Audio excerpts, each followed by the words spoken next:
Thank you.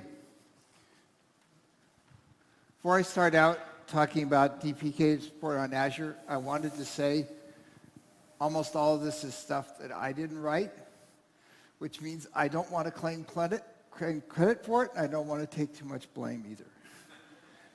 I'm going to go over the overview of what we have and what's coming out, and talk a little bit about availability and how to set it up, and a brief little bit of a roadmap.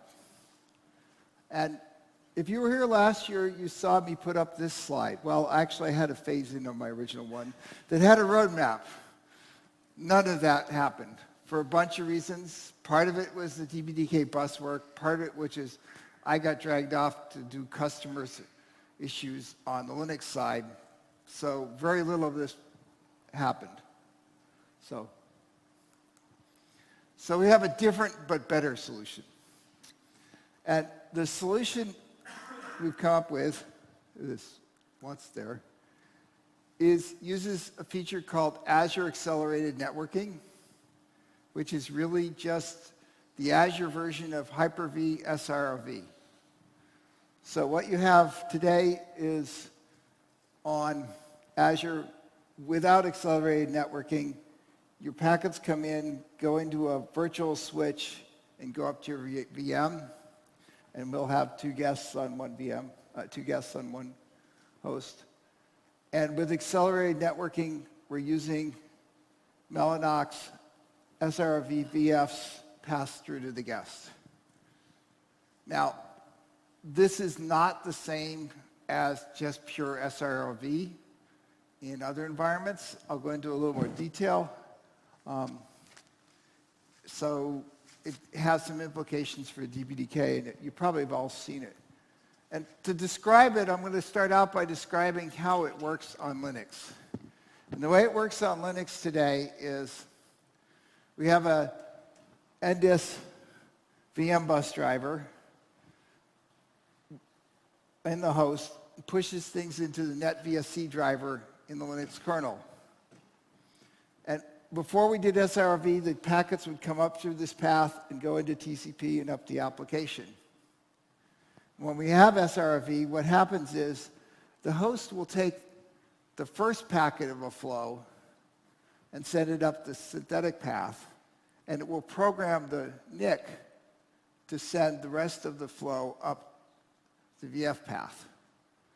Now, there's some things that will never get programmed. For example, our broadcast request, multicast, always shows up on the synthetic flow. So in order to deal with the fact that packets are coming through two flows, the initial version of this used the Linux bonding driver and then goes up the TCP stack. And we had a shell script that you use to configure this. And this is how most of the distros are out there today, and if you run SRV on Hyper-V, this is what you'll see, and you do that. There's one big problem.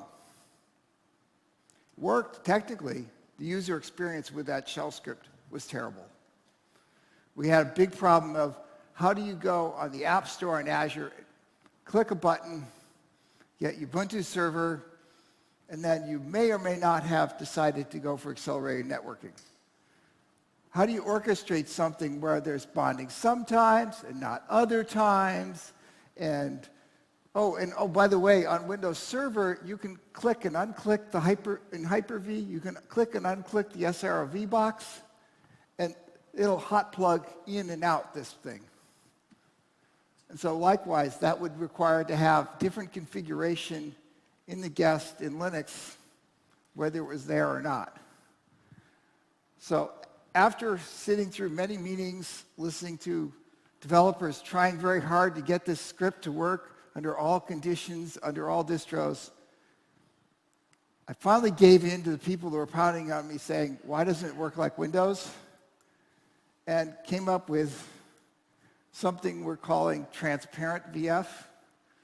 We basically got rid of the bonding driver completely and buried the failover in the NetVSC synthetic path, which is how it works in Windows. So as far as an orchestrated app guest, it can run the same whether it has accelerated networking or not. And you just, the classic one I kept hearing, I just want ETH0. Cloud init just wants to configure ETH0, and the distribution agent just wants to configure ETH0 with a firewall rules and an address. And this lets that all happen. And pretty much this guy already had to deal with a lot of failover issues anyway. It was where the events were coming back saying that a new VF was present or not, and all that was already had to be signaled into that synthetic NIC. So it wasn't like a lot of code. It had a big impact. And the reason I tangent off on the Linux side is the same thing is going on the DPDK world. So in DPDK, it was a joint effort between Sixwind, Mellanox, and Microsoft to do how do you support DPDK on Azure. And it involved Mellanox DPDK drivers, the TAP PMD, the failsafe PMD, and some redirection glue to make it all stick together. And the picture looks like this. So here's up in DPDK land, you have your DPDK application talks to a failsafe PMD. And underneath the covers, you see a similar picture as we had on Linux. We have NetVSC driver. This is in the kernel, goes into the TAP PMD, in the TAP in the kernel into the TAP PMD. So we still have a synthetic path for those first packets of a flow. But once you get going, everything goes directly up through the fast VF path. So it's kind of like the DPDK version of the bonding solution. And part of the complexity here is you'd still need a fairly set of complex scripts to configure this, and you also have to deal with complexity in the DPDK application. So this is being demoed, I think today or tomorrow at Microsoft Ignite, and it will be available. The script requires that you have kernel 4.14 or backport, because we didn't want to get into supporting the old bonding plus TAP plus failsafe. We wanted to just use the transparent VF mode. The upstream, the TAP PMD and the failsafe PMD are all in DPDK 17.11, so all that's available. And also I want to credit Mellanox for doing a lot of work to get the driver to now work without the OFED drivers, because that was another barrier to entry, which was I can't go convince Red Hat to take the OFED drivers. I can convince Red Hat to take upstream kernel drivers for transparent VF.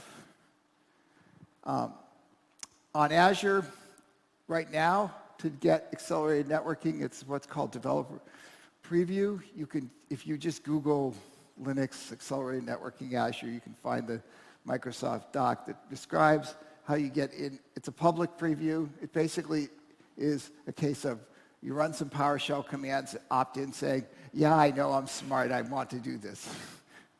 To get it, you need to have a guest with 8 or more cores, and you choose accelerated networking when you create that guest. So you have a machine type with 8 cores, and you're opt-in. They'll give you the checkbox that says you want accelerated networking. It's also being mostly rolled out by region. I think every region has it now, but if there's a cloud in Estonia, maybe it doesn't have it. So today, we're at the Accelerated Networking Preview. And anybody who's interested can go run it now. And by the end of the year, it will be out of preview. Why is it still in preview? We want to have all the machine types in the store ready to roll. So you may have seen the announcement where we have a custom package that's available for Ubuntu that has a kernel in it. That was one of the reasons for that package, is to have the configuration with the patches upstream for transparent VF. SLES is also coming out with it. and Red Hat as well. So all the images in the store, the standard mainline images have to be ready to rock, and then it'll go out of preview. Today, you can, like I said, you can use 1604, which is the Ubuntu long-term stable with the Azure kernel, and it'll have all the right pieces. And you need the DPDK 1711 for the two poll mode drivers. What I'm looking to do in the future and getting help on is, it turns out the accelerated networking in Azure is such a benefit that they're going to turn it on pretty much by default. So it'll no longer be an opt-in checkbox. It will just be on. And there's a couple of reasons for that. One is it reduces CPU load on the host, and it also reduces any contention issues if you have multi-tenant situations. And the CPU load on the vSwitch from one busy tenant tends to smack the other one, and that gets rid of that. It will be in all major distros pretty much by the end of the year. And somewhere around DPDK 1804, I'm working on getting a real NetVSC poll mode driver in, which will let the slow path, which actually gets used for the start of a connection, be relatively performant. I also want to integrate a kind of transparent VF using the U-event stuff so that all the switchover is done right in the NetVSC drivers, so we no longer need to have the fail-safe PMD. And this is also for the same reasons as it was important in the user space for Linux. I don't want to have to require an application to go do a whole bunch of setup to make it work. I want it to just show up as an available device. So I wanted to figure out how to do rolling credits on LibreOffice. If somebody can tell me how to do it. I wasted too much time doing it. But these are all the people that contributed to make this possible. All the people back here on the Brocade side who did the original work on VMBus, to all the people recently on Mellanox and Sixwind who did all the driver work to get this possible. Just to let you know what's possible, we were demoing and they were easily getting at 25 gig a second out of the accelerated networking, which actually is what they rate limit you at in Azure. So I think for the demo, they were talking about taking and tweaking one guest just for the demo to take the rate limits off so they could find out what the real numbers were. And thank you, and I wanted to be short and have time for questions because I figured we'd run a little long.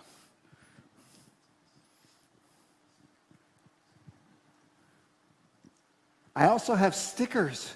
If anybody wants fun stickers, I have lots of fun stickers. Yes? So, Stephen, just a question on the implementation. Currently, when you have the TAP PMD and the actual VF PMD, is the flow establishment just like? Let me back up. I'll go to the picture for people's help. Does it go? Let me do it. Back, back, back, back. Yeah. So. Right there. Yeah. So, is the flow establishment like Mac VLAN, or are you doing like 5-tuple flows? It does actually. What happens is, you want to get down to the details. In the host, they actually have an FPGA doing 5-tuple flow setup. But so my follow-on to that, does that mean then at the fail-safe PMD, you can then have, you have to handle merging of flows? Yes. Well, actually, you'll get packets from 2 different flows, but yes. So are you merging them onto a single queue to the DPDK application? Is that transparent? I think you have N queues and each one has a pair.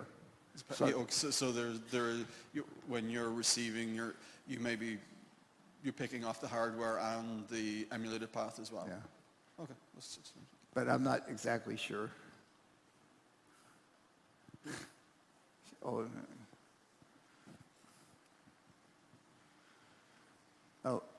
Let's get follow-on answer to that question and then.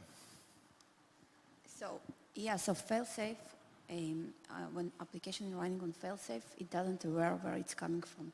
So it's one queue or multiple queues, But then you open, for example, if you define 5 queues, okay, file save, then we open 5 queues in MNX4 PMD and 5 queues in TAP. So currently TAP doesn't support RSS, but it will be supported. Yeah. Next version. Okay, and then application knows only these 5 queues. So I had another question here and then at the back. Hi. So you mentioned 25 gigabits performance.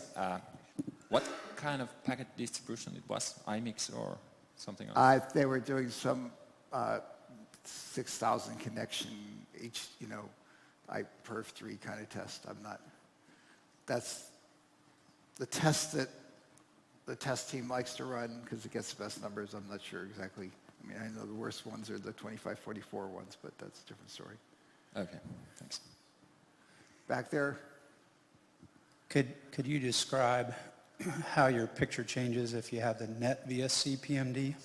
Yeah, what I'm going to do with the net VSC PMD is basically take out the TAP PMD, take out the failsafe, and the net VSC PMD will talk directly down to the VMBus from user space. Just like, this, like a typical PMD can just mmap in the descriptor area, I just can mmap in the net VSC. And that's the work that Brocade did, but they did it in a kind of awkward way, and it was kind of impossible to productize. Okay. Yes? So can you describe a transparent VF flow here? Because What? Transparent VF you said? Yes. Yeah, so you said that it is going to use U and something like that, right? So can you describe on this, the diagram you just put it, yeah, here only. That's the one, right? So what I did with this one is basically when a VF shows up, the kernel gets a U event, and actually it's not a U event, it's a callback in the kernel saying a new device is present. So basically what happens is this guy shows up, gets registered.